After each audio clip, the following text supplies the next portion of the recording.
Bien, pues vamos a continuar, sí, esto está grabando, sí, vamos a continuar viendo sobre todo los capítulos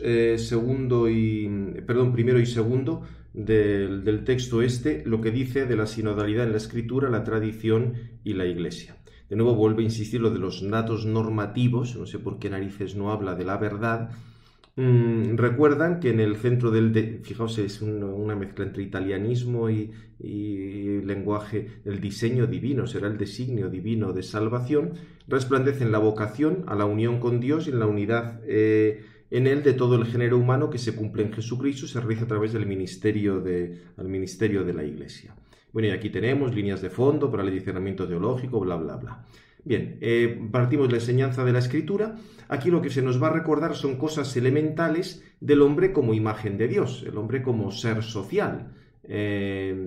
Aparece lo de la custodia del universo, orienta hacia su meta, y el pecado, acecha ese proyecto divino. Pero fijaos que aquí está recordando, para hablar de la sinodalidad, el hombre hecho imagen de Dios. Hay un documento de la Comisión Teológica Internacional bastante más interesante que este sobre el hombre hecho imagen de Dios, pero como veis es que este es estar descubriendo el Mediterráneo. El hombre tiene una naturaleza social y eso aparece también en el designio de Dios.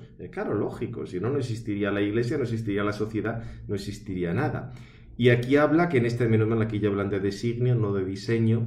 Dios convoca a Abraham, a su descendencia, todo el tema de la asamblea, pero esa es la misma noción de iglesia. Acordaos que todo esto son cosas que hemos visto ya vimos en la eclesiología, en el ciclo institucional. El Kaal Yahvé, Edá, todas estas cosas. Dice, manifiesta la vocación sinodal del pueblo de Dios. Repito, esto es la misma noción de iglesia. Si ahora a la iglesia, en lugar de eclesial, quiere llamarlo sinodal, pero es inventarte una palabra para cosas que ya existen. Obviamente esto es importante, en el centro de la asamblea, como único guía y pastor, está el Señor, que se hace presente por el ministerio de Moisés, luego el tema de los jueces. Bueno, decir que los jueces eran de modo subordinado y colegial, ahí habría que matizar, porque no es que los jueces fueran colegial como el Tribunal de la Rota o cosas de ese estilo. Pero bien, se puede aceptar. Aquí también tenía que faltar así el término un poquitín más exótico, la asamblea como el partner, digamos así, el compañero, la pareja convocada por Dios, por el Señor, cada vez que Él renueva su alianza. Habla luego de los profetas, en la relación con el prójimo, bla, bla, bla. Y aquí es donde llega la clave, podía haberlo dicho antes. Para que esto se realice, Dios promete que dará un corazón y un espíritu nuevo. Porque ahí va a estar la clave, o sea, la clave de la Iglesia es que vamos a tener esa renovación del corazón y el espíritu, pero esto se llama la fe, la esperanza y la caridad, la gracia santificante, los caracteres sacramentales, o sea, con esto es como se va a explicar correctamente. El centro, de nuevo aquí las expresiones tan típicas de esta teología, Dios realiza la nueva alianza prometida en Jesús de Nazaret, el Mesías y Señor, podría decir el Verbo eterno que se hace hombre, y así nos recuerda los grandes concilios ecuménicos, pero bueno. Dice, proyectado desde la eternidad en el amor hacia el seno del Padre, hecho hombre en la plenitud de los tiempos, tal, el envío al mundo, el dar el Espíritu Santo sin medida, pero de nuevo, lo del dar el Espíritu Santo sin medida quiere decir que tenemos en nosotros esas participaciones sobrenaturales, y no dar el Espíritu parece que va volando por ahí el Espíritu. Y luego también aquí tienen que inventar palabras nuevas, Jesucristo como peregrino que proclama la buena noticia del reino, señala la dirección, Él es el camino, bien, aquí toda una serie de frases bíblicas. Va a aparecer luego el término, que habla un término específico para expresar el poder que Jesús recibió del Padre para comunicar la salvación y ejerce sobre todas las criaturas con la fuerza del Espíritu Santo, exousía, el término autoridad, pero fijaos que lo está relacionando con la comunicación de la gracia que nos hace hijos de Dios.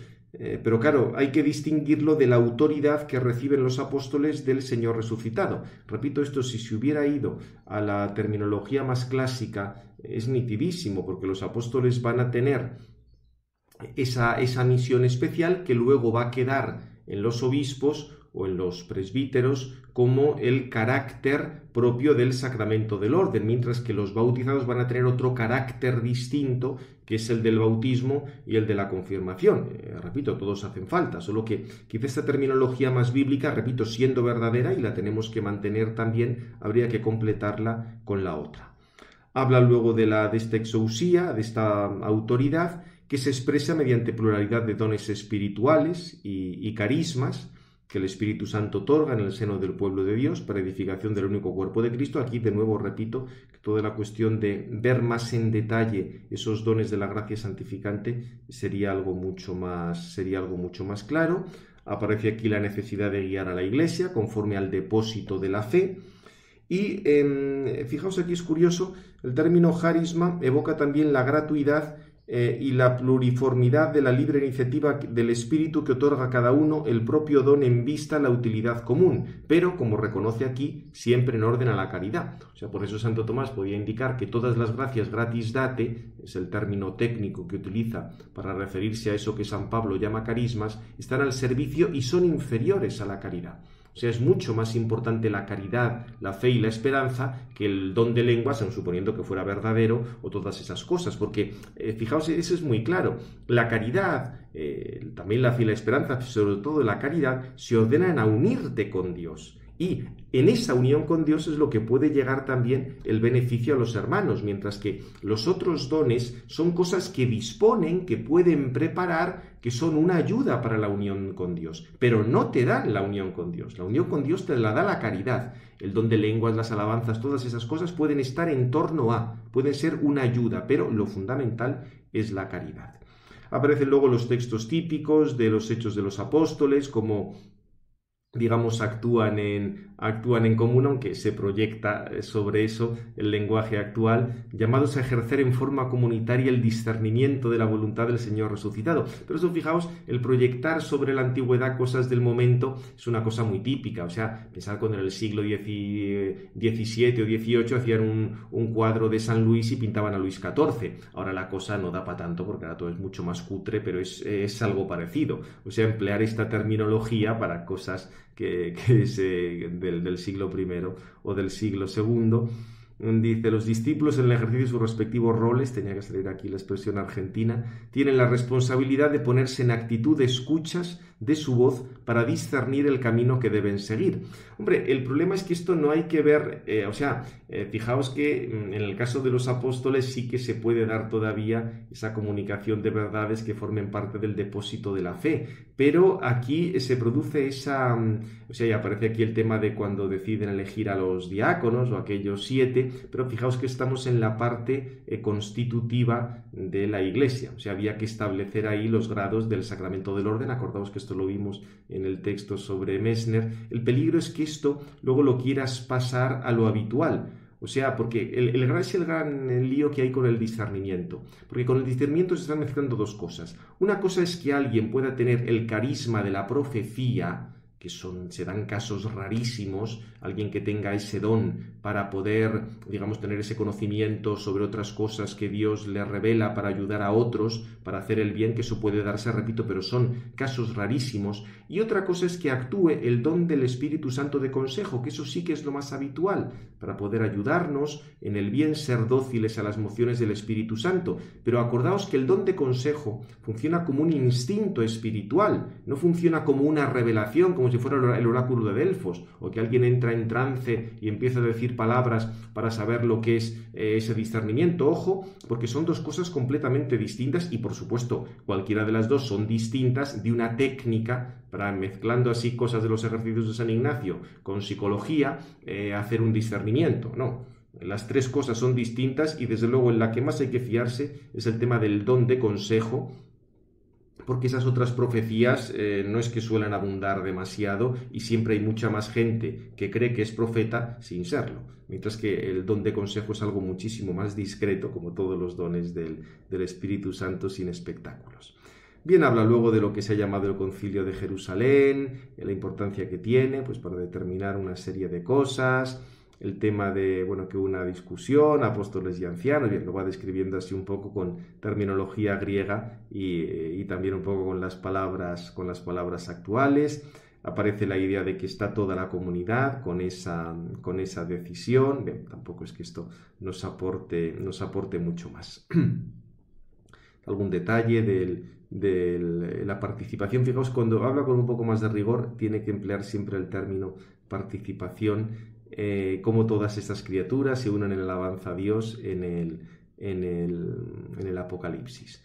Es interesante luego los testimonios de los padres y la tradición del primer milenio, porque va a hablar un poco de cómo, bueno, como en los padres de la Iglesia, del testimonio de San Ignacio de Antioquía. Es curioso que quiere aplicar ahí conciencia sinodal a las diversas iglesias locales, cuando realmente sí, están en relación unas con otras, pero lo que aparecía es en la Iglesia el que había los presbíteros, los diáconos con el obispo, o sea, lo que se llamaba el episcopado monárquico con su presbiterio y sus diáconos. Si ahora esto lo quieren llamar sinodal, como veis es que se está utilizando el término absolutamente para todo, con lo cual esto hace más difícil poder comprenderlo, o sea, darle un sentido más riguroso. Dice que había que tener presente al obispo, pero también el obispo contaba con el consejo de los presbíteros, de los diáconos, el consentimiento de los fieles, pero claro, de la plebs se entiende de los fieles. O sea, si el problema con todo esto, lo veremos al hablar también de la cuestión del sensus fidei, y es que si tú actúas según el sensus fidei, perfecto. El problema es que como la fe no es autorreferencial, no sabes si tienes fe o no tienes fe. Si es el Espíritu Santo, son los pájaros de tu cabeza. O sea que por eso es que con esto hay que tener bastante cuidado. Habla luego el tema de cuándo se forman las provincias eclesiásticas. Como diría que hubiera dicho que lo de las provincias eclesiásticas era simplemente por imitación con el poder romano. O sea que esto aquí no lo dice. El organizar las diócesis, las iglesias particulares luego en provincias eclesiásticas es una cosa que ya es por motivos puramente de pura conveniencia. Habla del Concilio de Nicea, que concede a algunas sedes una cierta preeminencia a nivel regional. En Constantinopla, cuando se añade la propia sede de Constantinopla, aquellas discusiones entre el Papa y no quería confirmar aquel canon de Constantinopla, o el tema de Jerusalén. De todos modos, acordaos, aparece aquí lo de la pentarquía. Esta pentarquía es considerada en el Oriente como forma y garantía del ejercicio de la comunión y sinodalidad entre estas 5 sedes apostólicas, pero acordaos lo que vimos ya en Eclesiología, que esto de la pentarquía lo tenían que haber dicho, es una cosa que estableció Justiniano. Era una cosa puramente civil. Y era una cosa puramente civil porque Constantinopla de apostólico no tenía nada. Ahí se inventaron luego que había ido San Andrés, sí, como en tantos otros sitios, y pues, a lo mejor pasó, porque pasaron muchos apóstoles por la zona. Pero, o del Patriarcado de Jerusalén. Mire usted, si Jerusalén fue una cosa, ya os lo comenté. Era un parque temático religioso que se estableció después de Constantino, y cuando Santa Elena hizo allí todas las excavaciones. De la iglesia primitiva de Jerusalén no había quedado nada. Jerusalén había sido destruida 2 veces completamente. O sea, es una cosa que se hizo de nuevo, pues a partir de la veneración de los lugares sagrados, todo ese tipo de cosas. Pero claro, pretender establecer una continuidad apostólica, no. En Alejandría sí. O sea, en Alejandría sí que estuvo San Marcos, y desde él luego hubo una continuidad con sus sucesores. En Roma, por supuesto, y muy probablemente también en Antioquía, pero Constantinopla y Jerusalén era una cosa completamente ficticia. Y luego el tema, sí, a Roma se le considera un patriarcado. O sea que, como veis, está ya aquí mezclando una cantidad enorme de cosas, porque todo esto de la relación de estas 5 sedes, o 6 sedes contando a Roma, es completamente distinto de lo que ha dicho antes de la sinodalidad, como esa participación de todos, o ese carácter activo que tienen todos los fieles. Como veis, están mezclando muchas cosas. Luego habla también de la idea de que hay un obispo que es como el más importante en cada nación. Esto aparece en algunos cánones de finales del siglo III. Bueno, cada nación, cada etnos. Etnos sería cada pueblo, porque claro, pensad que en el siglo III no hay países. Gracias a Dios no existía este desastre de Estado que tenemos ahora y que es fruto de la Revolución Francesa. No existía eso, existían los pueblos. Entonces había obispos, como un obispo más importante en cada pueblo, pero ¿quién determina lo que es un pueblo? Porque tampoco se identificaba con unas organizaciones sociopolíticas. O sea que, digamos, por aquí la cosa era complicada. Lo que sí dicen es que el primero, o sea, como el más importante, el primado, no podía hacer nada sin el consentimiento de todos. Pero claro, con esto os dais cuenta que esto no iba más allá de una cierta organización exterior, porque si uno no puede hacer nada sin el consentimiento de los otros, ¿qué pinta ese primero? Sí, será el primero porque le ponen en la primera silla, pero si resulta que dependen todo de los otros, ¿eso para qué sirve? Quedaría una cosa, digamos, más honorífica que otra cuestión. O sea que, como veis, se mezclan una cantidad enorme de cosas en esta palabra. Habla también que la sinodalidad conlleva la homonoia, esa concordia para glorificar a Dios. Bien, pero repito que hasta aquí todavía no se está precisando mucho las cosas. Se habla de reuniones que hay periódicamente a partir del siglo III a nivel diocesano y provincial para aspectos de disciplina, culto y doctrina. Pensad, por ejemplo, todos los concilios del norte de África, el papel que tenía la Iglesia de Roma. Claro, esto sí, porque había el sucesor de Pedro que tiene una autoridad, una jurisdicción sobre todos. Por supuesto que tiene que tener presente el resto de las cosas y que todos dependen de la verdad. O sea que es que la clave para todo esto es que cualquier decisión depende de una decisión previa, que es la que ha tomado Dios. O sea, acordad que eso lo veíamos en Santo Tomás y era nitidísimo. Para que una ley positiva, y una ley de la Iglesia es una ley positiva, depende de una ley divina o de una ley natural. O sea, no se trata de que tú te inventes la ley en última instancia, sino que esto depende de cosas anteriores. Bien, hacen referencia luego al primer concilio ecuménico, el de Nicea, cómo aparece ahí esa autoridad a nivel universal, la idea de que estaban dependiendo de Cristo, y dice que, bueno, durante todo el primer milenio es cierto que los sínodos locales funcionaron bastante. Y había sínodos provinciales, participan obispos, también podían ser invitados, presbíteros y monjes, pero tened presente sobre todo, esto no lo comenta aquí, que estos sínodos eran enormemente prácticos, O sea, eran decisiones muy concretas. Por eso, si leéis las declaraciones o las decisiones, caben en muy pocas páginas. Primero porque escribir en aquella época era bastante caro y era complicado. Y luego eran frases muy concretas. Hay que hacer tal cosa y tal otra. Está prohibido tal cosa y tal otra. O sea, eran todo cosas muy, muy concretas que por eso tuvieron tanto éxito. O sea, no eran discursos, homilías como lo que ahora estamos acostumbrados, sino que eran decisiones enormemente concretas. Luego dice que en el segundo milenio la praxis sinodal va teniendo diversas formas en Occidente y en Oriente. Habla de que en Oriente, digamos, mantuvieron un poco esa praxis, mientras que en Occidente todo el tema de la reforma gregoriana, la lucha de las investiduras, dio una mayor autoridad primacial al Papa y corría el peligro de debilitar la conciencia de las iglesias locales. Realmente esto no fue así, O sea, sí reconocían la autoridad que tenía el Papa, pero acordaos que no existía ese jesuitismo de pensar que era el oráculo de Delfos o algo por el estilo. O sea, acordaos, por ejemplo, una época tan tardía como, por ejemplo, la época posterior a Cisneros, cuando después de Cisneros el Papa quiso dividir la diócesis de Toledo en 3 trozos, él mandó la bula y el cabildo dijo que la bula volviera por donde había venido. Y no se le hizo el más mínimo caso y la diócesis no se dividió. Esto en el siglo XVI. O sea que, como veis, por supuesto reconocían al Papa, todo lo que sea, pero sabían que su autoridad no era absoluta y que si mandaba algo, como vimos con lo de Francisco de Vitoria el día pasado, si mandaba algo que iba contra la justicia, pues obviamente había que resistirle. O sea que, repito, a veces se dice que después de la reforma gregoriana, este carácter sinodal quedó como aplastado por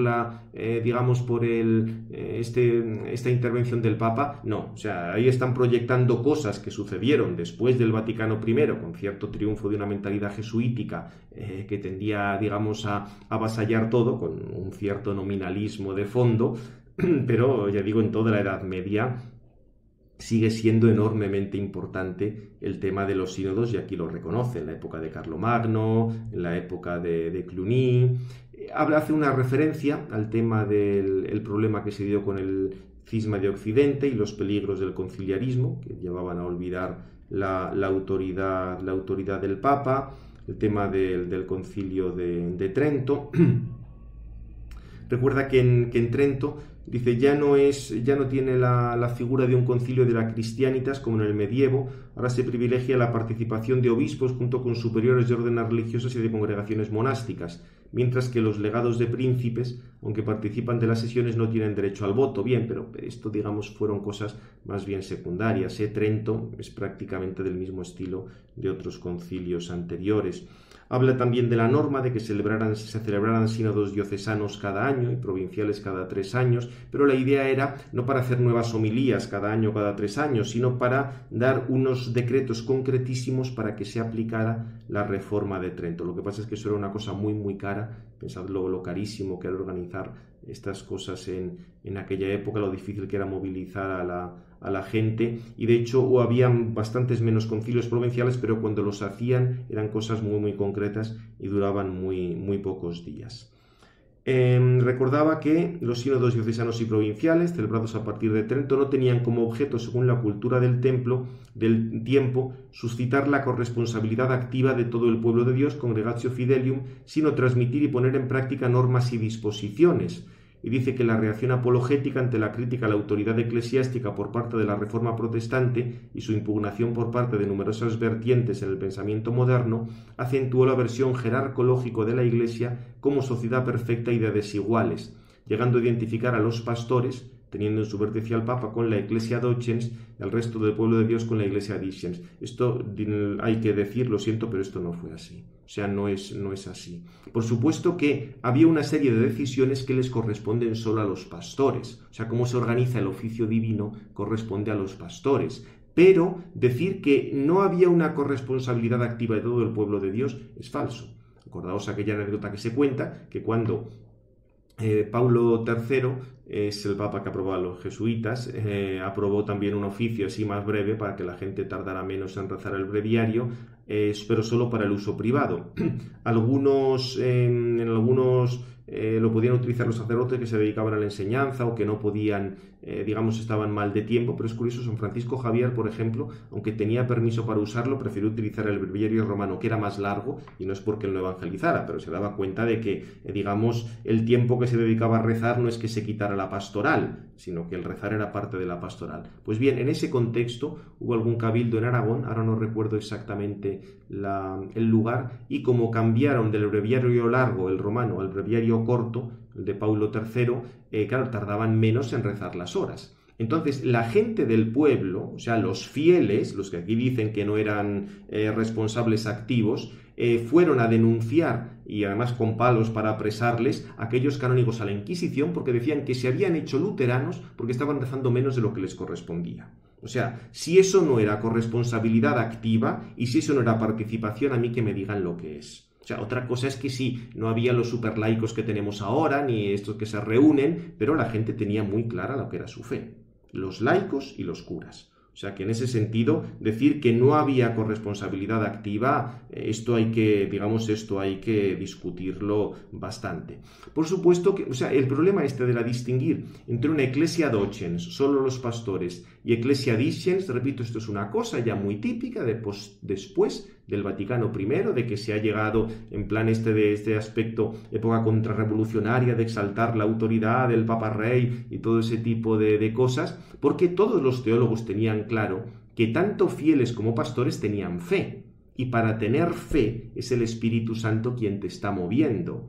Dios es la causa formal del acto de fe. Esto es esto mismo más puro, con lo cual, en ese sentido, la Iglesia es enseñada por Dios, que eso sí, por supuesto, luego hace falta que quien conoce más explique la Escritura, explique los mandamientos, haya catequesis, todo ese tipo de cosas. Pero repito que esta exacerbación de la autoridad es algo muy típico del posterior al Vaticano I. O sea, porque repito que antes, en toda la Edad Media, en toda la época de Trento, cada uno tiene muy claro cuáles son sus derechos y sus obligaciones. Y pensad, habla aquí luego, por ejemplo, de diversos ministerios eclesiales, tanto en los anglicanos como en las comunidades protestantes, pero acordaos que, por ejemplo, en las mismas diócesis católicas, el tema de los cabildos. O sea, había multitud de cosas que el obispo no podía decidir.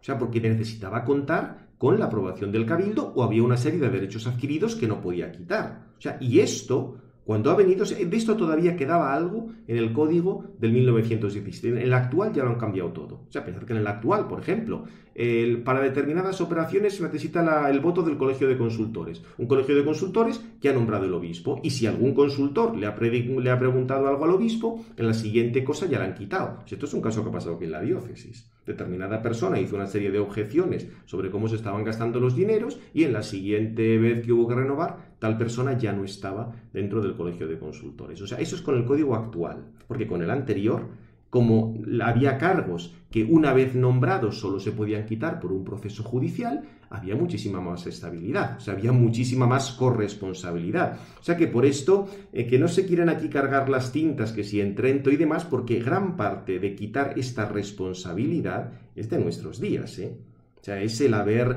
dado esta importancia tan enorme, primero al Papa, después del Vaticano II, y después después del Vaticano I, y a los obispos después del Vaticano II, lo que ha reducido de facto esa corresponsabilidad. O sea, pensad, por ejemplo, que en la época de Trento, con buena paz de todo lo que dice aquí, una diócesis no podía quebrar, porque el obispo solo podía controlar las rentas que le correspondían a él. Un obispo no podía controlar ni las rentas de una parroquia, ni las rentas de una catedral, ni meter la mano en el cepillo de las parroquias. De eso no podía hacer absolutamente nada. O sea, y ahora después del Vaticano II, con todas estas cosas de colegialidad, sinodalidad y demás, ya sabemos lo que pasa. O sea que por eso digo, todas estas cosas que hace aquí, de historia de la Iglesia, el Vaticano I, pero vamos a llamar a las cosas por su nombre. O sea, no decir que antes no había sinodalidad ni corresponsabilidad y que ahora la hay, porque en muchas cosas es exactamente lo contrario.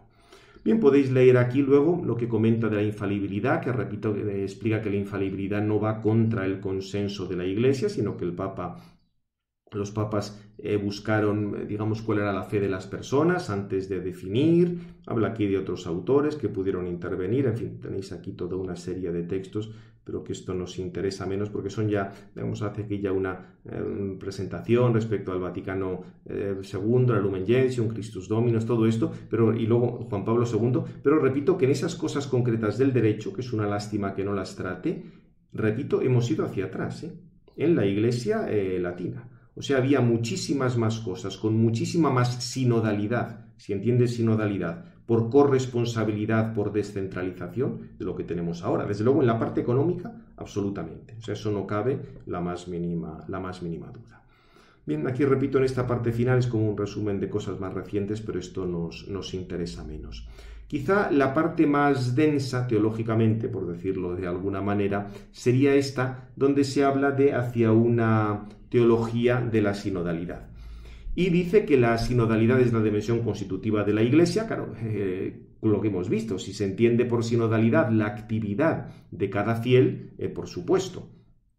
Dice, se manifiesta y configura como pueblo de Dios en camino y asamblea convocada por el Señor resucitado. Pero repito, todo esto a partir de que entendamos pueblo de Dios como el conjunto de personas que están unificadas por las participaciones sobrenaturales. Lo que ya vimos en eclesiología en el primer ciclo y lo que en el manual mío, por eso lo titulé así, una eclesiología de la participación, que creo que es la manera sistemática y rigurosa de hablar de estas cosas. Entonces, en los fundamentos teologales hablan del fundamento en la Trinidad. Quieren relacionar el tema de la vida en la Iglesia con la comunión en la Santísima Trinidad, pero a mi modo de ver esto no acaba, o sea, no es de lo más preciso, porque acordaos que la Iglesia nos recuerda más a la humanidad de Cristo. Ver la Trinidad como una familia o este tipo de cosas es al final un camino muy sencillo para acabar en el triteísmo. Por supuesto que las personas divinas se distinguen realmente, pero se identifican en la esencia. Nosotros no nos identificamos en la esencia, o sea que en ese sentido hay que ir con cuidado. Hace luego ya referencia el tema de que el Señor resucitado otorga a los apóstoles el don del Espíritu Santo. Esto sí que ya es más correcto, o sea, como la misión del Espíritu Santo, dependiente de la misión del Verbo, para la predicación del Evangelio, y luego digamos, la idea de que la fe en la Iglesia es inseparable de la fe en Dios, lógicamente, porque la Iglesia es una creación de Dios por esas participaciones sobrenaturales. Y aquí explica un poquitín el tema de las notas de la Iglesia, a partir de lo que ha dicho antes, de la relación con la Trinidad, la Iglesia una, la Iglesia santa, la comunión de las personas santificadas, bien, el tema de los mártires, todo esto lo tenéis además con mucho detalle en el Catecismo. La Iglesia es católica por la integridad y totalidad de la fe, y apostólica por la fundamentación en los apóstoles. O sea, como veis, son cosas enormemente sencillas. O sea, aquí básicamente está diciendo lo mismo que tenemos en el Catecismo, muy resumido, pero bueno, no está mal. Y habla de que es la acción del Espíritu Santo la que da lugar a ese nexo de amor en toda la vida del pueblo de Dios. Y a partir de aquí pues van a venir los siguientes dones. Por eso, fijaos, aquí ya aparece otra vez el término participación. O sea, cuando quiera hablar con un poquitín más de rigor, tiene que acudir al término participación.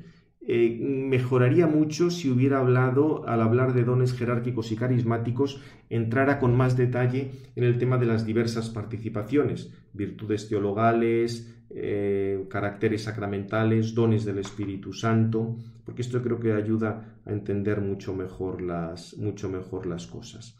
Habla, por supuesto, de la relación con la Eucaristía, lógico. El tema también de que la Eucaristía representa y realiza visiblemente esa pertenencia al cuerpo de Dios y la mutua pertenencia de unos con otros. Es curioso porque habla hace aquí referencia a los concilios de Toledo, una cosa que luego fue recogida en el ceremonial de los obispos, con la idea de que comience un sínodo con la celebración de la Eucaristía y la entronización del Evangelio. Lo que pasa es que conviene entronizar al Evangelio, pero para escucharlo, o sea, no simplemente para dejarlo ahí y luego hacer lo que nos da la gana. Y por otra parte, ya digo, bueno, insiste en todo el tema de la Eucaristía, o sea, como veis, no es que aporten eso mucho, sino son grandes rasgos. Y luego va a tratar este planteamiento del pueblo de Dios peregrino y misionero, es un poco la misión. Todo eso, lo que hemos visto antes, se orienta a estar caminando con Cristo, a comunicar a los otros, digamos, esto que nos transmite Cristo. Se dedica bastante tiempo al tema de hacer camino con Cristo, llevar hasta los confines de la Iglesia, las diversas iglesias locales. Bien, aquí como veis esto, o sea, lo que es tremendo es que esto que se supone que es la parte más teológica es simplemente una homilía más, no es que esté añadiendo mucho a lo que ha dicho antes. Y luego sin añadir realmente tampoco demasiado a lo que dijo en la introducción, la relación entre sinodalidad y comunión, que repito, volvemos a lo mismo. Si comunión es participar de esos dones que son activos y sinodalidad es la actividad de cada uno en la Iglesia, pues claro, la comunión es sinodalidad, es bastante sencilla. De hecho, hace aquí un resumencito de lo que explica la Lumen Gentium, la jerarquía eclesiástica al servicio del pueblo de Dios, para el fin de la misión de la Iglesia. Los creyentes como compañeros de camino participan del único sacerdocio de Cristo, con cosas, simplemente frasecitas tomadas de la Lumen Gentium. La unción del Espíritu Santo, de nuevo se manifiesta en el sensus fidei de los fieles, pero esta unción del Espíritu Santo hay que verla, como ya os dije antes, fundamentalmente en la fe, la esperanza, la caridad y los dones del Espíritu Santo. Pues esto tendría que haberlo precisado un poquitín más. Aquí creo que hacen referencia al documento sobre el sensus fidei. Esperad. No, este es simplemente en el 67 hace referencia al sensus fidei y en el 66 a la Evangelii Gaudium. Pero, como veis, aquí recuerda que todos los bautizados tienen esa fuerza del Espíritu Santo que impulsa a evangelizar, tienen esa unción que le hace infalible in credendo. O sea, acordaos, la fe es infalible. Esto ya lo comentamos el otro día. Tú eres infalible cuando profesas la fe o cuando administras un sacramento. A veces asociamos la infalibilidad a la definición de un nuevo dogma, pero no, la infalibilidad sobre todo es en la confesión, es en la confesión de la fe. Y este sensus fidei, repito que esto habría que haberlo precisado mucho más, se da, es la virtud infusa de la fe más la caridad para tener los dones del Espíritu Santo. porque así tienes como todo ese conjunto que te ayuda a discernir, pero discernir en el sentido tomista, o sea, distinguir si esta proposición pertenece a la fe o te están queriendo dar gato por liebre. Entonces tú eso lo puedes hacer o con un proceso teológico de razonamiento, o si no tienes ese proceso, con la ayuda del Espíritu Santo. O también la ayuda del Espíritu Santo te ayuda para que realices mejor ese proceso. Pero la base es sobre todo la virtud de la fe y la de la caridad, en cuanto que la caridad están unidas los dones del Espíritu Santo, especialmente el de ciencia y el de inteligencia, que son los que ayudan más a discernir estas cosas. Y esto lleva, por supuesto, a sentir con la Iglesia. Que, ojo, sentir con la Iglesia tiene que ver sobre todo respecto a la fe. O sea, sentir con la Iglesia no quiere decir que haya que pensar que todos los decretos episcopales o todos los nombramientos estén inspirados por el Espíritu Santo. No, sentir con la Iglesia es de la Iglesia en cuanto Iglesia, en cuanto que participa de ese amor de la Trinidad, tiene todos estos dones sobrenaturales, etc. Luego hay una multitud de decisiones que son enormemente prudenciales, o sea, no es que las haya inspirado el Espíritu Santo, que el Espíritu Santo haya elegido al Papa, a los obispos o haya hecho los nombramientos, no, les han elegido pues quien ha correspondido elegirle o lo ha hecho quien le ha correspondido. Lo que pasa es que la autoridad que tienen sí que viene del Espíritu Santo, y en ese sentido es un poco como lo que veíamos acerca de la ley, hablando de Santo Tomás. Las leyes positivas obligan en conciencia, por supuesto que obligan en conciencia, pero no porque Dios las haya establecido. Si Dios las hubiera establecido serían leyes divinas. Las leyes positivas son una aplicación de esas leyes divinas, solo que mientras sean una aplicación correcta, obligan en conciencia en razón de la ley divina. Aquí sucede lo mismo. Sentir con una Eclesia es eso, percibir esa armonía con la Iglesia, pero que tiene que ver con la fe. Luego decisiones más concretas, pues mientras sean legítimas, por supuesto. Bien, y bueno, empleo aquí, porque ya digo, hay que citar al Papa Francisco, igual que en otra época había que citar a los anteriores, describir la Iglesia sinodal como una pirámide invertida, el pueblo de Dios, el colegio episcopal. Bien, no sé si estas imágenes realmente ayudan algo o no. El vértice se encuentre debajo de la base, porque fijaos, el gran problema de estas cosas de las pirámides invertidas o arriba o abajo, como lo quieras ver, es que da la sensación de que unos dependen esencialmente de otros y que hay cierta asimetría, cuando en lo más importante todos dependemos de Cristo. O sea, la gracia santificante que tiene el Papa es la misma gracia santificante que tiene el último bautizado. Y lo mismo con los dones estrictamente sobrenaturales. Incluso el carácter episcopal del Papa es el mismo que el que tiene cualquier otro obispo. Lo que pasa es que, al ser el sucesor de San Pedro, tiene una determinada autoridad para una serie determinada de decisiones que obligan en conciencia, pero como ya dijimos, obligan en conciencia siempre y cuando no vayan contra la ley divina, no vayan contra el derecho natural, ni contra ninguna cosa de esas. Por eso, correctamente, los que ejercen autoridad son ministros, aquello que había dicho el Señor, vosotros estáis como el que sirve, o sea, al ser los apóstoles tienen sobre todo que servir, pero un servicio que tiene que ver pues, con esa comunicación de la verdad y con la guía hacia la salvación. Y luego lo relaciona sinodalidad con dinamismo de la comunión católica. Tampoco es que esto ya, habla un poco de la relación de la iglesia local con las iglesias universales. Sería todo el tema de la comunión isnocio, solo que, presentada de una manera un poco menos, menos sistemática que en la comunión isnocio. Recuerda que las iglesias locales son sujetos comunitarios que realizan de modo original el único pueblo de Dios en diferentes contextos culturales y sociales, comparten sus dones en un intercambio recíproco. Bien, tampoco es que esto añada mucho. El papel del ministerio petrino, repito, todo esto son cosas que sabéis ya por haber leído en su momento la comunión isnocio. Y luego, al hablar de la sinodalidad en la tradición de la comunión apostólica, habla de cosas acerca de la colegialidad, cómo esto se ha realizado pues de diversas maneras. Vuelve a sacar otra vez el tema del sensus fidei. Lo que pasa es que esto, como veis, no son cosas demasiado rigurosas, porque fijaos, esta visión eclesiológica invita a desplegar la comunión sinodal entre todos, algunos y uno. diversos niveles, diversas formas. Bien, sí, tú puedes hablar de esto, pero realmente no es que tenga, o sea, no son cosas que tengan así mucho, o sea, precisión terminológica. Y luego el tema de recuerda este principio de la Edad Media, que era del derecho romano, y que repito, ha estado muy, es lo que os comentaba antes de los cabildos, lo que a todos afecta, quod omnes tangit a omnibus tractariet approbari debet. Lo que afecta a todos debe ser tratado y aprobado por todos.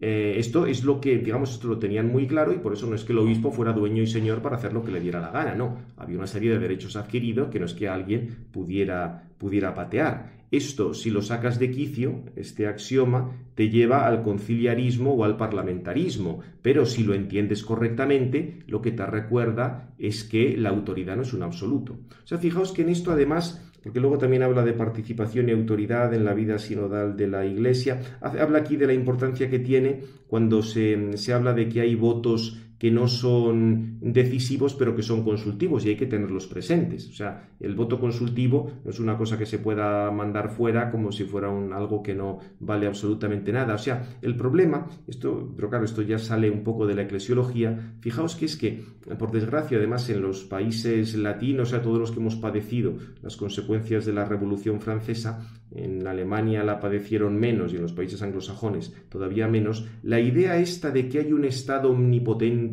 que avasalla las libertades de las personas y que como mucho concede algún tipo de cosa, o que una persona solo es persona en cuanto que depende del Estado, eso es lo que ha liado el tema de lo de la participación y la autoridad, porque acordaos que en la Edad Media eso no era así, ni en el ámbito civil ni en el ámbito eclesiástico. O sea, el obispo no podía decidir lo que le saliera de las narices, él y su corte. Había una cantidad enorme de derechos adquiridos, por eso, o sea, el obispo no podía cambiar la devoción de un pueblo porque creyera que era más adecuada a los tiempos. Si eso era una cosa que habían recibido, el obispo no tenía derecho a actuar en ese campo. Pero repito, igual que el rey tampoco tenía derecho a imprimir moneda más allá de la plata que tuvieran o lo que fuera, porque si no consideraban que estaba robando. O sea, la idea está.